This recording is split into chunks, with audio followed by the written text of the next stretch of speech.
Good morning, beautiful children, and welcome to another interesting day as we read the next chapter in Mrs. Frisby and the Rats of NIMH. Today's chapter is Seven Dead Rats, which is so interesting because yesterday we found out a lot. We found out that Mrs. Frisby was captured. She was captured after she had put the drugs into Dragon's bowl by Billy Fitzgibbon, who was sitting on a stool and saw her. I'm wondering, she's captured. The next chapter is called Seven Dead Rats. I wonder what in the world is going to happen. Well, let's get to it right away. From a birdcage, Mrs. Frisby watched the Fitzgibbons eat dinner. Whew, she's still alive. There was dinner for her, 2 breadcrumbs, cheese, and bits of carrot on the floor of the cage, along with a small bowl of water. The cage had been occupied until a few months before by a yellow canary named Porgy, who had lived in it for 5 years and then died of old age. To get her out from under the colander, Billy had slid a piece of cardboard beneath it, pinching her foot sharply in the process so that it hurt when she walked. She had been transferred first to a shoebox. "Can I keep it? Can I keep it?" Billy had asked his mother. "Oh my, what for? It's just a field mouse." "Well, I want to keep it for a pet. I like it." Billy had tried to look at Mrs. Frisby through some holes that he had punched in the top of the box, but it was dark inside.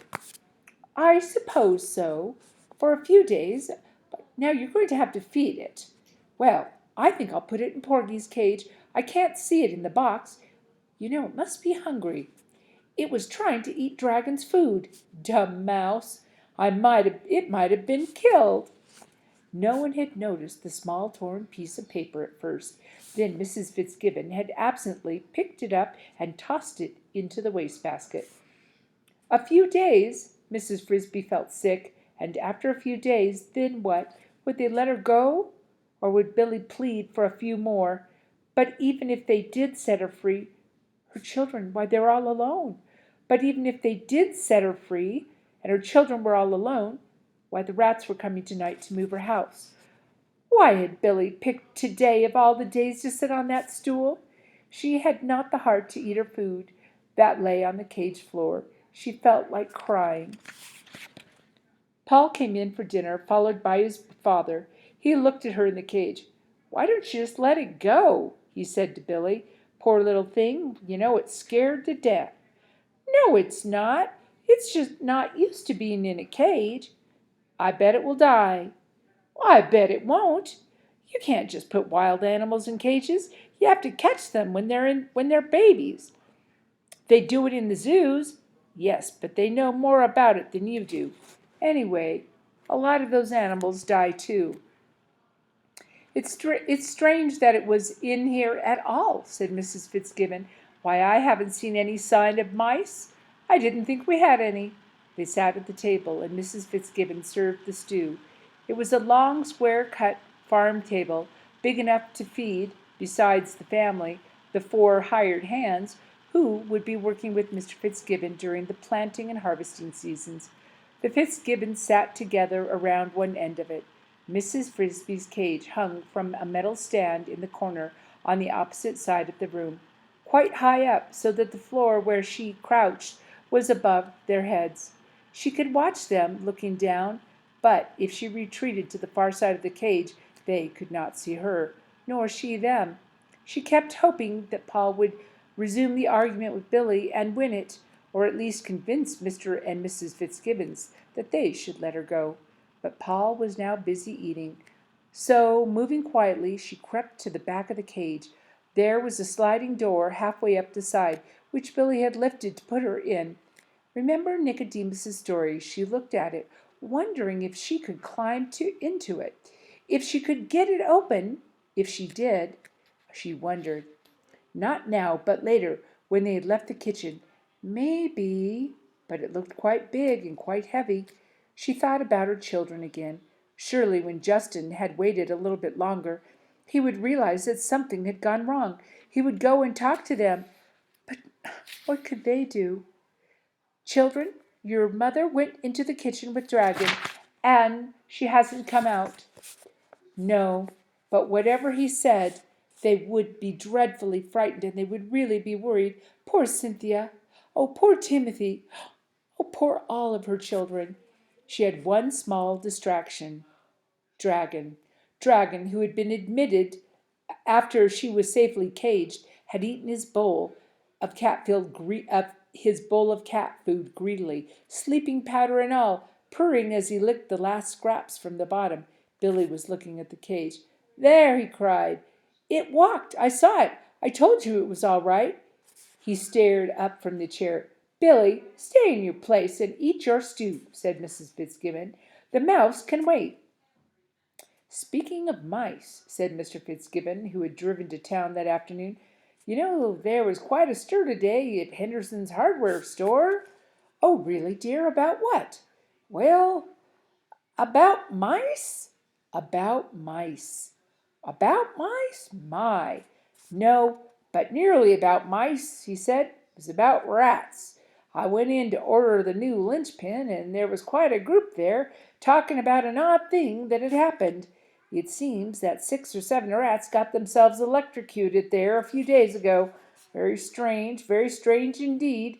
Henderson sells motors. He had a whole shelf of them. The rats, for some darn reason, had gotten on the shelf.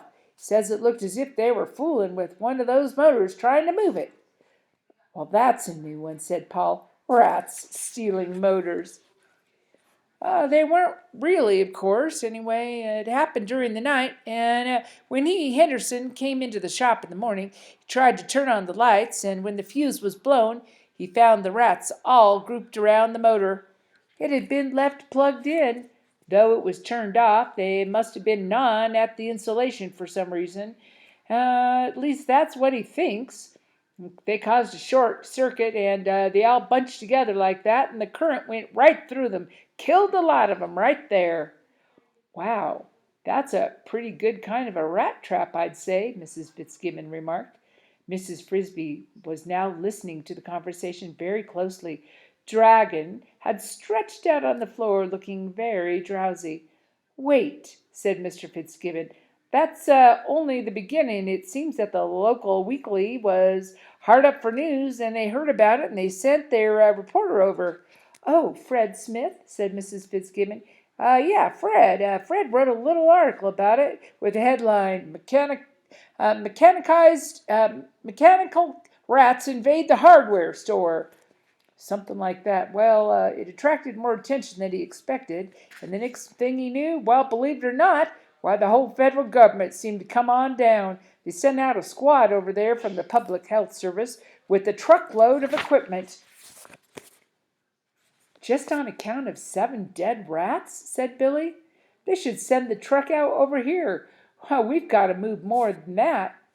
Well, that's just what I said, Mr. Fitzgibbon went on. And do you know what? They're going to come on over. I was just joking, of course, but the man in charge of the group didn't take it as a joke at all. He wanted to know where the farm was and how far away and how many acres and what I raised and how many rats I thought were there. He acted real interested. It seems they wanted to examine the dead rats at Henderson's, but they couldn't. He'd already sent them to the town dump, and they were all incinerated. Well, I've never heard of such a thing, said Mrs. Fitzgibbon. All that fuss over a few dead rats. Well, I have, said Paul, and I bet I know what they're after. What? Why, they think those rats have rabies. They don't like to say so because it makes people think scared and they get panicky. What's rabies? Asked Billy. It's a disease, said Mr. Fitzgibbon. It's a very bad one, spread around by animals, you know. Paul, I think you're probably right. That would explain why the Public Health Service is in on it. Epidemic control. Anyway, they're planning to check on the rats all over this area. Don't you remember, Paul said, a few years ago when everybody had to lock up their dogs and some people were shooting at every dog they saw. That's why they kept it quiet until they were sure. And another thing, they taught us in the vet course in school that when an animal starts acting strange, it may be a sign of rabies. Well, chewing on electric wires, that's strange enough. And they think some rats might have been infected? Mrs. Fitzgibbon sounded very worried. Well, I suppose they must have, said Mr. Fitzgibbon, though they never mentioned the rabies at all. Well, when are they coming? Day after tomorrow, Saturday morning, the man in charge said. Doctor somebody or another said they had some checking to do in town tomorrow. They're coming with the extermination truck. Cyanide gas, I think. Well, I can tell them where to look, Paul said. Me too, said Billy. Under the rose bush. That's right, said Mr. Fitzgibbon. In fact, they'll probably want to bulldoze that whole bush right on out of there. I can do that with the big razor truck. Bulldoze my rose bush? For heaven's sake, said Mrs. Fitzgibbon. They will not do any such thing. Well, look at it this way, her husband said. I've got to get rid of those rats anyway. I'd already decided to. They're still in way too much feed and seed. More all the time. If I paid an exterminator to do it, why, he'd charge a couple $100, but if the government here will do it for free, why shouldn't we let them? Well, said Mrs. Fitzgibbon, still not soothed, then you'll spend the money to buy me some new rose bushes. Well, that's just what I had in mind, said Mr. Fitzgibbon with a smile, and maybe some lilacs, too. Mrs. Fitzgibbon had always wanted a lilac bush, but they were not because they were her favorite shrubs. Now Mrs. Frisby did not believe at all that it was rabies that the men were looking for. She wished Mr. Fitzgibbon had been able to remember the name of the doctor, that doctor somebody, and now she had another urgent reason to get out of that cage. Somehow she had to warn Nicodemus, and there was Dragon sleeping on the floor. Oh, my goodness, children. Who were those 7 rats, do you think? And what were they trying to do? Go ahead and write me and tell me what you think. 3 to 4 sentences, and make sure to use evidence from the text to prove your thinking.